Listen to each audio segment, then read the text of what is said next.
नमस्कार दोस्तों, मैं विकास शाक्या एक बार फिर से आपका स्वागत करता हूं। और आज हम डिस्कस करने जा रहे हैं चैप्टर नंबर 17 भागवत गीता के श्लोक नंबर 4 को। तो इस चैप्टर में भगवान श्री कृष्ण अर्जुन को ये बता रहे हैं कि किस किस तरह के लोग किस किस तरह के देवी देवताओं की पूजा करते हैं।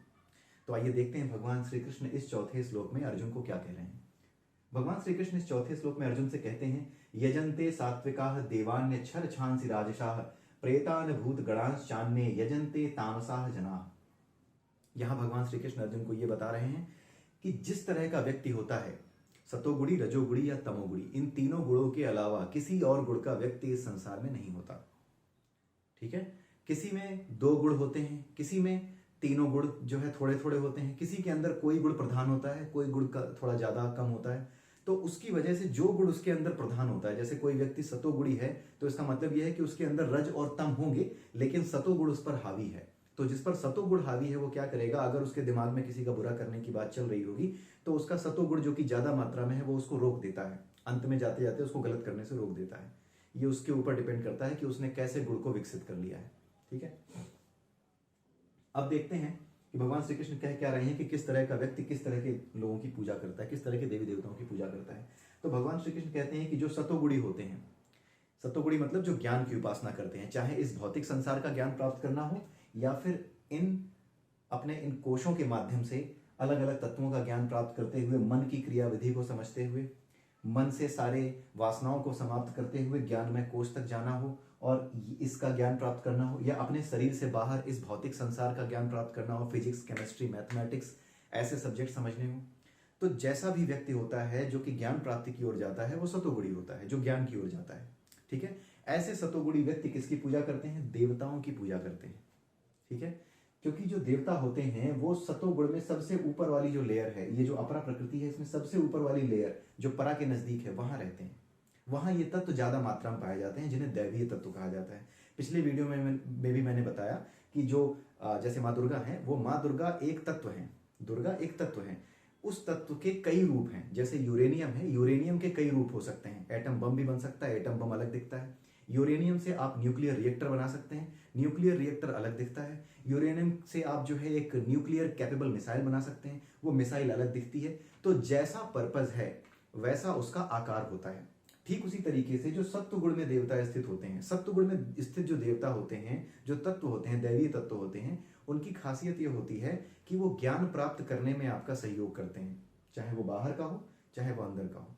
ठीक है, ठीक उसी तरीके से जिस तरीके से अगर आप एक ऐसे आदमी हैं जैसे कॉमर्स पढ़ना है तो किसके पास जाएगा?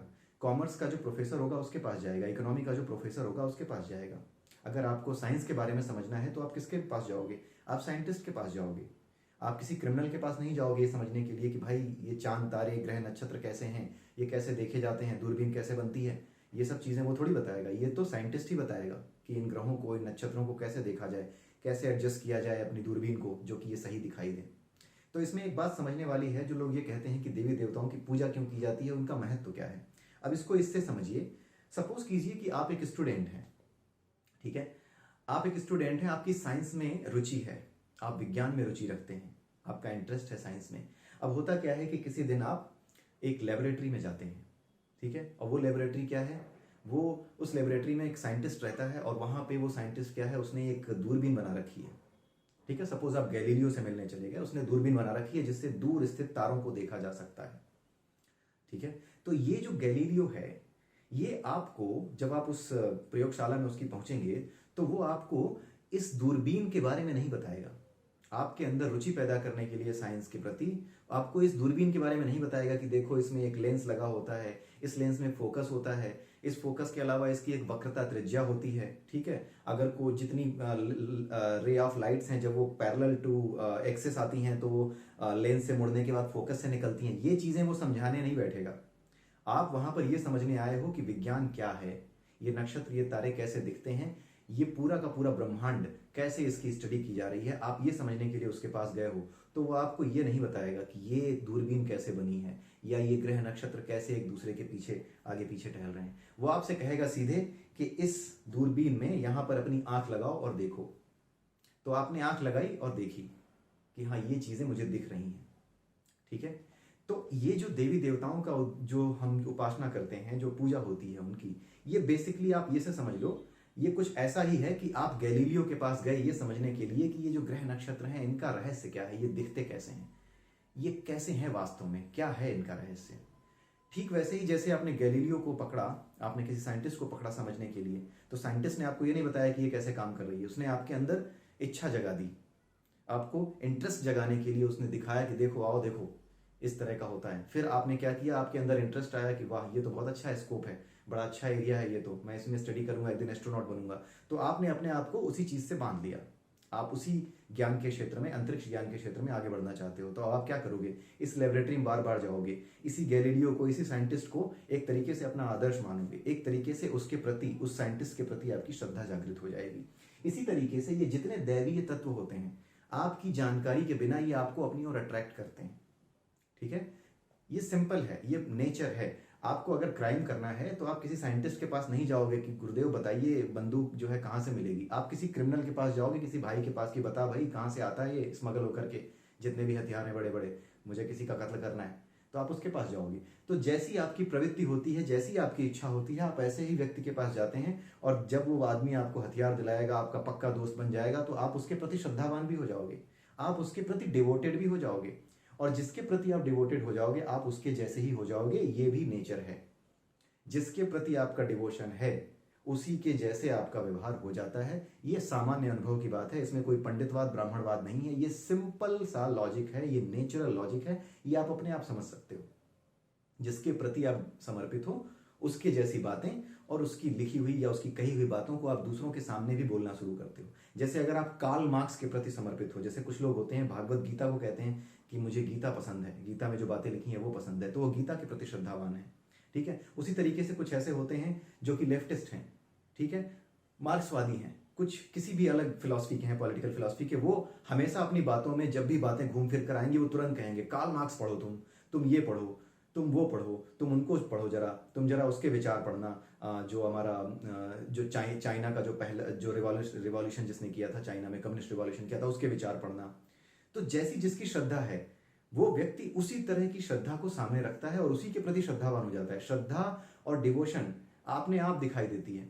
अगर कोई व्यक्ति कार्ल मार्क्स की बात बार बार कर रहा है, इसका मतलब वो कार्ल मार्क्स के प्रति समर्पित है, यानी वो उस फिलॉसफी के प्रति समर्पित है जो कार्ल मार्क्स ने दी है। उसी तरीके से जो व्यक्ति बार बार गीता की बात कर रहा है वो ईश्वर के प्रति समर्पित है, उसकी श्रद्धा ईश्वर के प्रति है, उसका डिवोशन ईश्वर के प्रति है, उसे समझने के प्रति है, इसलिए वो हर बात में गीता को ही लाएगा।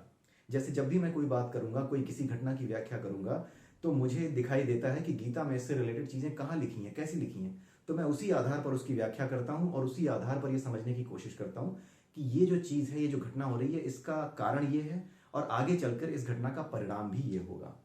ये समझने लगते हैं। इसीलिए जिसके प्रति आपकी श्रद्धा होती है वही आपको उसी मात्रा में आपकी मदद करता है।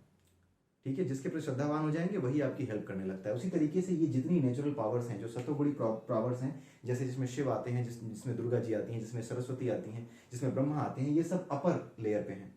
ठीक है, यहाँ पर परा से सटे हुए हैं।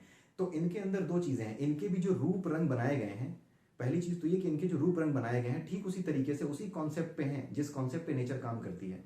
आपको यूरेनियम से एटम बम बनाना है, रूप अलग है, रिएक्टर बनाना है, रूप अलग है। ठीक उसी तरीके से भगवान शिव का जो दो रूप बनाए गए हैं, एक आधा शरीर नारी का है, एक आधा शरीर जो है पुरुष का है।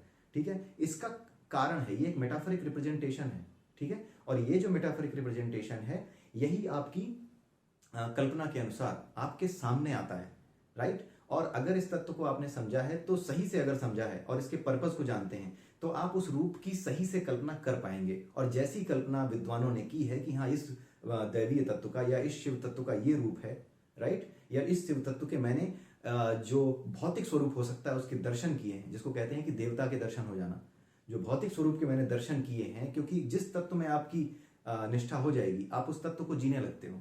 ठीक है, जैसे अगर आप किताब पढ़ने में ध्यान लगा दो, आपका ध्यान पूरी तरह किताब में हो, तो आसपास की चीजें विलुप्त हो जाती हैं, वो गायब हो जाती हैं, किताब ही आप हो जाते हो, आपका मन ही किताब हो जाता है, तभी आपको वो किताब याद होती है, किताब में लिखी चीज समझ में आती है। जब तक आपका मन इधर उधर है, किताब में पूरी तरह से नहीं है, किताब और आपका मन एक हो जाता है। इसी तरीके से जो श्रद्धा होती है वो आपके मन को इन्हीं तत्वों के साथ एक कर देती है। जब इन तत्वों के साथ एक कर देती है तो फिर क्या होता है, जैसे आप और किताब एक हो गए, किताब में ध्यान लगाने के बाद, उसी तरीके से आप और वो दैव तत्व एक हो जाता है। तो उसी को कहते हैं उस दैव तत्व के भौतिक स्वरूप के दर्शन हो जाना। ठीक है, ये एक अलग ही कंप्लीट साइंस है जो कि अलग शास्त्रों में, अलग ग्रंथों में, उपनिषदों में, अलग पुराणों में उसकी व्याख्या की गई है कि किस तरीके से इनकी रचना की जाती है। कालिदास ने भी बहुत कुछ इसके बारे में लिखा है। तो इन चीजों की रचना किस तरह से की जाती है, कैसे इनकी कल्पना की गई, कैसे ये बनाए गए हैं, वो अलग साइंस है। लेकिन भागवत गीता में आपको ये समझना है कि जिस तरह की आपकी प्रवृत्ति होगी, अगर आपकी ज्ञान प्राप्त करने की प्रवृत्ति है तो आप किधर जाएंगे? माता सरस्वती की ओर, माता दुर्गा की ओर, आप जाएंगे भगवान शिव की ओर। लेकिन अगर आप में अज्ञान है, अगर अभी भी अज्ञान है, ये अगर जानते हैं कि ये सतोगुणी देवताओं की पूजा की जाती है, इस तरीके से इनकी पूजा की जाती है, फिर भी अगर आप में अज्ञान है, आप ये सोचते हैं कि ये देवता इसलिए हैं ताकि आपको कुछ दें, बच्चे पैदा हो जाएं, लड़का हो जाए घर में, या बड़ी गाड़ी, बड़ा घर, सुंदर लड़की मिल जाए, ठीक है, और किसी लड़की को इच्छा होती है 16 सोमवार का व्रत करके मुझे अच्छा पति मिल जाए, ठीक है, इस तरह की जो इच्छाएं होती हैं ये अज्ञानतावश होती हैं। आपको वही मिलेगा जो प्रकृति के नियमों के अनुसार तय है। आप केवल अपना कर्म कर सकते हो, क्या मिलेगा क्या नहीं मिलेगा, यही भागवत गीता का पूरा सार है। इसलिए आपको अगर देवी देवताओं की पूजा करनी है तो आप उनके माध्यम से सिर्फ और सिर्फ परमात्मा तक पहुंचने के प्रयास कीजिए। उनके माध्यम से सिर्फ और सिर्फ उस ज्ञान को खोलने का प्रयास कीजिए जो ज्ञान आपको परमात्मा तक पहुंचा सकता है, ना कि वो चीजें पाने का जो इस संसार में आपको मिलती हैं, जो आप इस संसार में आपको थोड़ा सा सुख देती हैं और जो परमानेंट नहीं है। ठीक है, देवी देवताओं का उद्देश्य आपकी सेवा करना नहीं है, वो आपके नौकर नहीं है कि हाँ आपके लिए जो है गाड़ी घोड़ा बंगला बनाकर रखते रहें। अधिकतर लोगों की यही शिकायत है कि भगवान मुझे ये नहीं देता, वो नहीं देता, तो भगवान मानना क्यों? उनका पर्पज ये नहीं है भाई, ठीक है, उनका उद्देश्य ये नहीं कि तुम्हारी सेवा करें, वो नौकर नहीं है आपके। वो सिर्फ और सिर्फ ऐसी शक्तियां हैं जो अपने आप में स्थित हैं। आपको उनकी जरूरत है, उन्हें आपकी जरूरत नहीं है। ठीक है, तो अगर आप इस माध्यम से पहुंचना चाहते हैं, देवी देवताओं के माध्यम से, मूर्ति पूजा के माध्यम से, जरूरी नहीं है कि केवल मूर्ति पूजा के माध्यम से ही पहुंचो। आप ज्ञान योगी भी हो सकते हो, जैसे गौतम बुद्ध थे।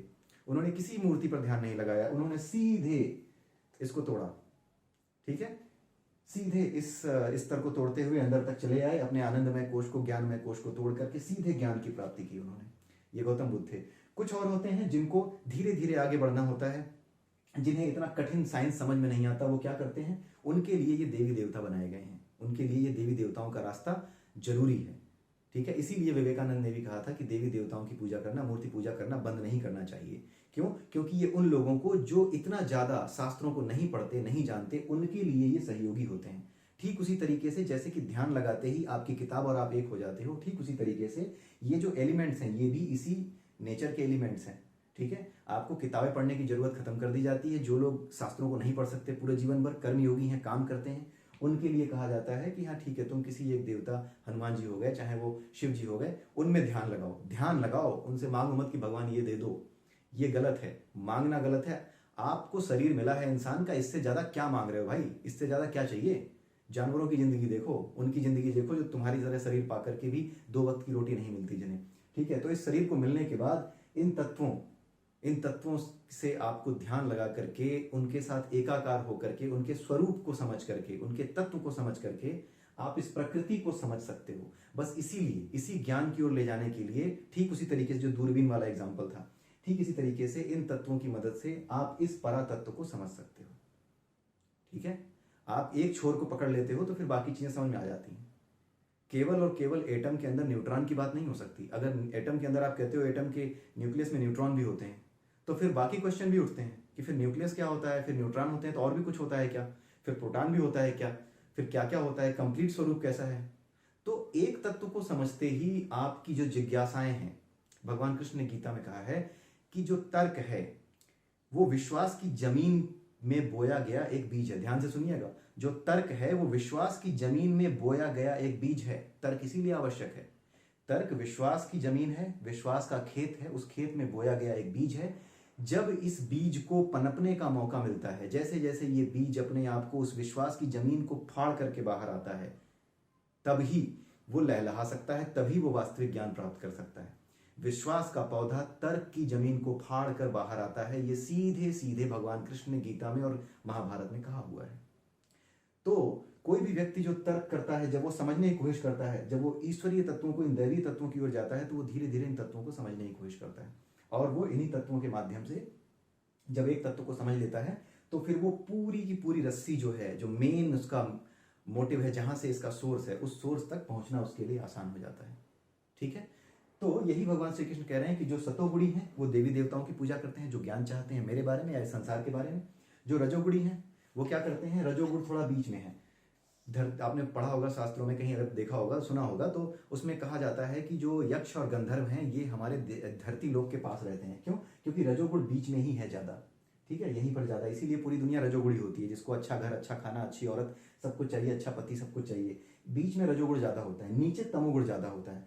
इसीलिए कहा जाता है ना कि हमारे धरती लोक के पास हैं यक्ष और गंधर्व, जो हमें धन दौलत प्रदान करते हैं। इसीलिए कुछ लोग यक्षों और गंधर्वों की पूजा करते हैं, जो कौन है, रजोगुणी है, ठीक है। ये अपने आप आपको अपनी ओर आकृष्ट करते हैं, आपके अंदर अपने आप श्रद्धा जागती है, आपको पता लगता है कि हाँ ये देवता है, इनकी पूजा करो। कोई बता देता है कि आपकी ये इच्छा है तो आपको वही रास्ता बता देता है कि हाँ ये इनकी पूजा करो तो तुम्हें मिलेगा। ठीक वही कॉन्सेप्ट है, जैसी आपकी प्रवृत्ति है वैसे आपकी श्रद्धा स्थिर कर दी जाती है, उसी तरफ आप जाते हो।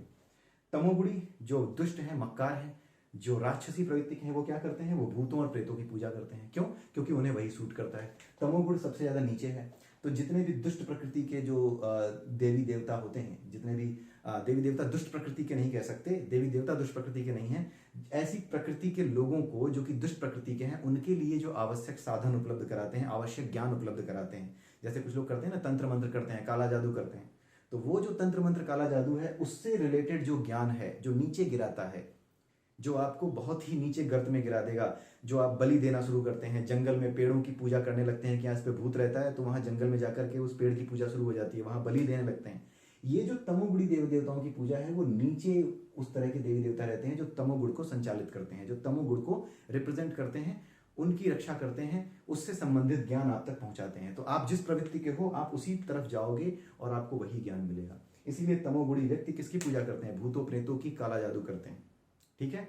इसमें से किसी को सही और गलत भगवान श्री कृष्ण नहीं कह रहे हैं। गीता का उद्देश्य ही ये नहीं है कि सही और गलत कहा जाए, ये आपको तय करना है कि क्या सही है आपके लिए। उसमें गीता में सिर्फ ये बताया गया है कि आप क्या करोगे तो प्रकृति के नियम के अनुसार आपके साथ क्या हो जाएगा। तो भगवान श्री कृष्ण ने सीधे सीधे समझाया कि सतोगुणी, रजोगुणी और तमोगुणी किस तरह के देवी देवताओं की पूजा करते हैं। अगले वीडियो में फिर मिलेंगे, तब तक के लिए नमस्कार।